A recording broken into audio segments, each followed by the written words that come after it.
మార్చుకున్నారు, కొడుకు పేరు మీద అన్యాక్రాంతం చేసుకున్నారు. ఇప్పుడు ఇబ్రహీంపట్నంలో బంధువులు దొరుకుతున్నాయా? ఓ స్వాతంత్ర సమరయోధుని అరెస్ట్ చేసినందుకు టీ స్టాళ్ళు దుకాణాలన్నీ బంద్ చేశారా ఏంటి? నేను ఇబ్రహీంపట్నం నుంచే వచ్చా, అన్నీ బంద్ అయ్యి ఉన్నాయి. తప్పు చేసిన వాడిని చట్టం అరెస్ట్ చేయకపోతే ముద్దు పెట్టుకుంటారా, వాటేసుకుంటారా? ఏం చెయ్యాలి? వెంకటకృష్ణ గారు, మీరు దేవినేని ఉమాకి ఏం చేశారు, కొల్లి రవీంద్రకి ఏం చేశారు, స్పీకర్ గారికి ఏం చేశారు, అయ్యన్న పాత్రుడికి, పట్టాభికి ఏం చేశారు? వీళ్ళందరినీ తీసేయండి. రాజకీయ పార్టీ నాయకులు రఘురామకృష్ణరాజు గారికి ఏం చేశారు, అసలు జర్నలిస్టు అంకబాబు గారికి ఏం చేశారు, ఏవిఎన్ వెంకటకృష్ణ గారిని ఏం చేశారు, టీవీ5 సాంబశివరావు గారిని ఏం చేశారు, మూర్తి గారిని ఏం చేశారు, రంగనాయకమ్మని ఏం చేశారు, జడ్జి రామకృష్ణని ఏం చేశారు, బాలకోటని ఏం చేశారు? 16 సార్లు అరెస్ట్ చేశారు. నీ బాబుగాడు సొమ్మ ఇంతమందిని తెగనరికి ఆంధ్ర రాష్ట్రంలో దళితుల్ని ఇంతమందిని చంపేసి ఏ బాధ్యత లేదా? జోగి రమేష్ గారు, మీరు మంత్రే కదా, ఈ చనిపోయిన బిడ్డలకి నేను అడుగుతున్నాను. జోగి రమేష్ గారి భార్యని కూడా, ఇదిగో డాక్టర్ సుధాకర్ గారి యొక్క భార్య వల్లిక తన భర్తను పోగొట్టుకొని 2 బిడ్డలను పెట్టుకొని వగస్తుంది. ఏం చేశారమ్మా?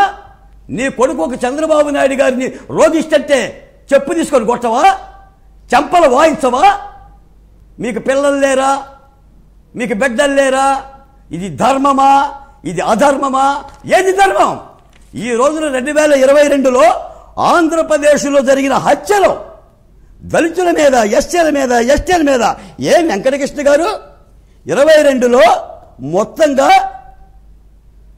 2439 ఎస్టీల మీద దాడులు, 454 ఎస్టీల మీద హత్యలు, 52 ఎస్టీల మీద, 7 ఎస్టీల మీద దాడులు 473, ఎస్టీల మీద 99, అత్యాచారాలు 159 ఎస్టీల మీద, 39 ఎస్టీల మీద. ఇది సాంఘిక సంక్షేమ శాఖ కేంద్ర ప్రభుత్వానికి ఇచ్చిన నివేదికమ్మ తల్లి. నేను చెప్పడం లేదు, నా బిడ్డలు చనిపోయారని నేను చెప్పడంలా. ఈ కరపత్రాలు ఒళ్ళు బలి చేసుకోవాలా? మేము మీరు చంపేస్తే చేసుకున్నాం, గుండెలకు అందుకొని రాష్ట్రం మొత్తం తిరిగాం. ఏం మాట్లాడతారు జగన్మోహన్ రెడ్డి గారు? మీరు ఏ అరాచకాల గురించి మాట్లాడతావు? అరెస్ట్ చేయకపోతే ఏం చేయాలి? జోగి రమేష్ గారిని తాంబూలాలు ఇచ్చి, హారతలు ఇచ్చి పండగ చేయాలా? అగ్రిగోల్డ్ భూములు రాసేసుకుంటారా? ఎన్ని రాసుకున్నారు?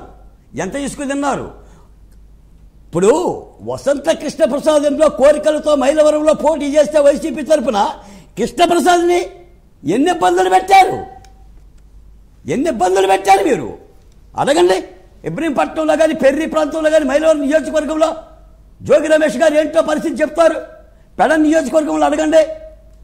పూర్తదాహంలాగా తిన్న కొద్ది తిని ఏమైంది?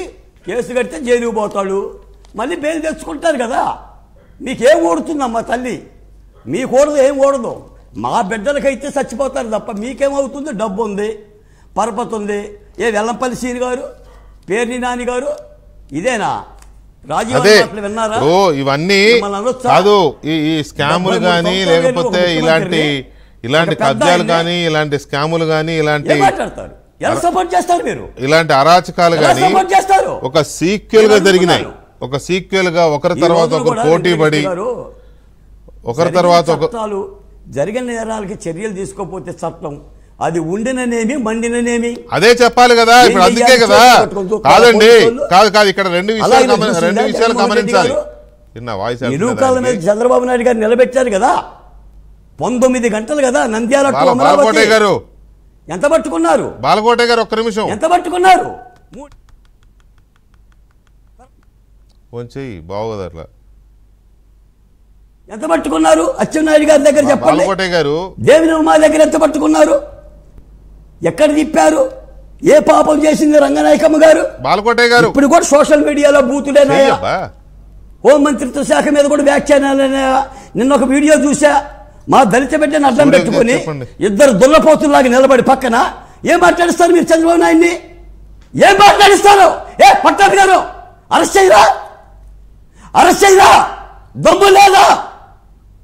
ఏం మాట్లాడిస్తారు? రైట్, ఒక్క నిమిషం పట్టాభి గారు.